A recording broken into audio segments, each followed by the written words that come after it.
We're talking today with Rich Stump, President of Suburban Testing Labs.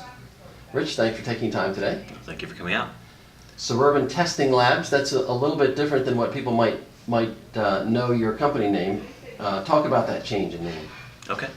We had been known as Suburban Water Testing Laboratories for our first 50 years. But over the years, our service offering branched out to many other areas. We do a lot of wastewater testing and also testing in solid materials such as soils, construction materials and things like that.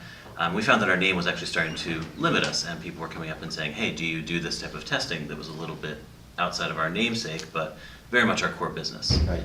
So we made the decision to make the name change and to Suburban Testing Labs, which is more reflective of our current scope of services. And that just happened this year? Yep, May 6th of 2013.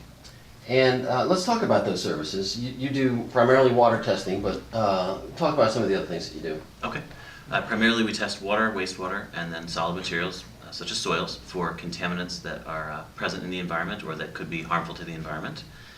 We also do on-site laboratory operations for facilities that own a laboratory, such as a publicly owned treatment works, or an industry where they have a laboratory facility or they need a laboratory facility on site, but they don't want to necessarily deal with the headaches of staffing that facility. Right. So we provide that service to them.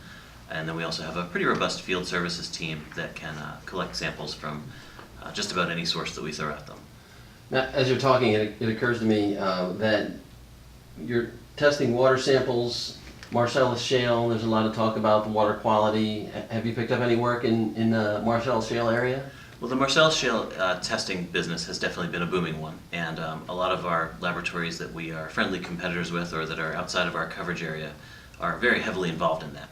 It's not part of what we would consider to be our core geography, so we made the decision to, instead of going up and competing with potential customers of ours, we've actually partnered with some of those laboratories and we provide services to them that support their business, but we don't directly compete with them in the Marcellus arena. You made a conscious decision not to go into Marcellus Shale. Correct.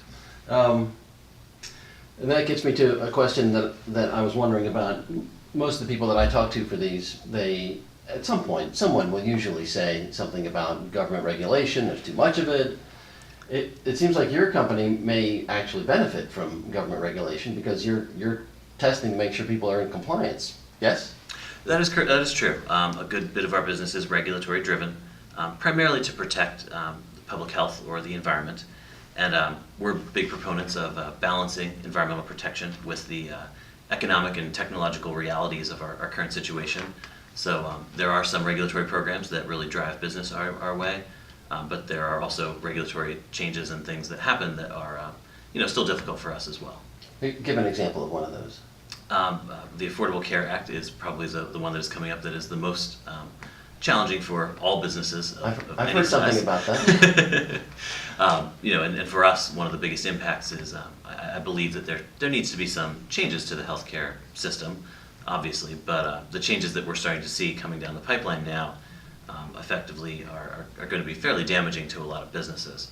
Specifically to us, we have a relatively high health rating, so we get a great discount on our healthcare coverage. A lot of young, healthy workers here. Yep. You're one of the ones whose prices are going to go up. Right. We're being told to expect 50 to 80% increases next year because of the loss of that health rating. So how are you going to manage that? Fortunately, we've known that this was coming. We are planning on pricing some of that into our pricing for this upcoming year. And then hopefully, once we know the balance of it, we'll be able to price that in later this year or into next year as well. Would you anticipate customers being unhappy at the new pricing, or will you be able to spread it out enough so that it won't be so sticker shock? We're hoping to be able to spread it out so that it won't be so much sticker shock. That's the plan. We'll see what actually happens, and I'm sure customers are going to be blindsided by it, but I'm sure we're not going to be the only business who's passing along some of those costs. Right. And maybe there'll be other businesses who have an older worker cohort that'll be able to lower their costs. Sure. And maybe some of those are ones you do business with. That would be great. Pennsylvania has an aging sewer and water system. Is there any impact on your business in all of that? Municipalities are trying to find revenue to upgrade water lines or sewer lines, and if there's leaky lines, there's probably business for you to check and see what's going on. Yes.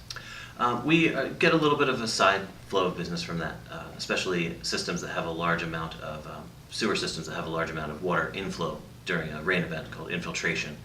They often get so overloaded that they have to do additional testing during periods of high rain. So there's some business generated there. In water systems, there's definitely, every time a new line is put in, there's a little bit of testing that's generated from that. It's a very small amount compared to the overall amounts of testing that we do, but the aging infrastructure is definitely something that's near and dear to the hearts of our customers. When those rain events happen on a Sunday morning, they're out there on Sunday morning, whether they were supposed to be or not, dealing with those. So we try to work with them as much as possible and help out where we can. Where do most of your customers come from? What's your typical customer? A lot of our customers are the actual municipal operators of the water and wastewater systems. They would be the ones who are actually maintaining the systems, and in some cases maintaining the collection systems that deliver the water or collect the water. And we also work with a lot of industries that have environmental testing as part of their operations, and then also a lot of environmental consulting firms that are assisting with remediating the brownfield site or disposing of some sort of hazardous product. Right. As we were talking earlier, I think Sarah mentioned that anytime there's dirt gets moved, somebody's got to do some water testing. Right. There's definitely testing that's triggered whenever there's any type of excavation of an industrial site or anywhere that there could potentially have been contamination, which is a pretty broad scope.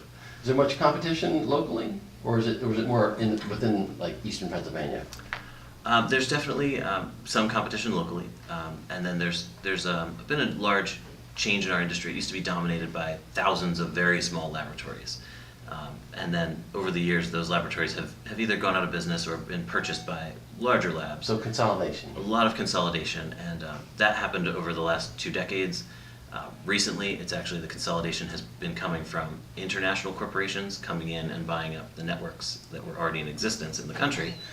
So that's really where we face our biggest competition, is the national companies coming in and international companies coming in and really kind of eroding the price environment. Meaning they can come in and provide lower prices because of their size, economies of scale, and makes it harder for the little guys to compete? That's the theory. During that consolidation period, there was a lot of investment by the large companies in automation and technology that should drive costs lower. Whereas the small laboratories, they really focused on customer service and really customizable things, customizable solutions. We're sort of operating now in the space right in between those, where we're able to invest in the automation and the technology and keep our prices very competitive, but we're still holding on to the customer service side that most of the big labs have really sacrificed in order to drive their prices down. Before we finish, I wanted to ask you a little bit about this new space. You've been here for how long? That'll be 2 years in November.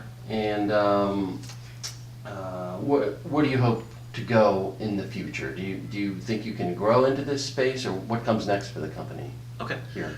Well, at the beginning of this year, we enacted our next strategic plan, which over the next 5 years, we would like to double to triple the size of the company over those 5 years, over that 5-year period. We expect to do that through continuing to expand our service offerings and scaling up some of the testing services that we already offer, and then also potentially branching out into some other opportunities outside of the environmental market. Such as? Such as potentially food safety testing would be one avenue. Very good. Rich, I think we'll let that be the last word. Thank you. All right. Thank you. Now we can make all the noise we want. That's right.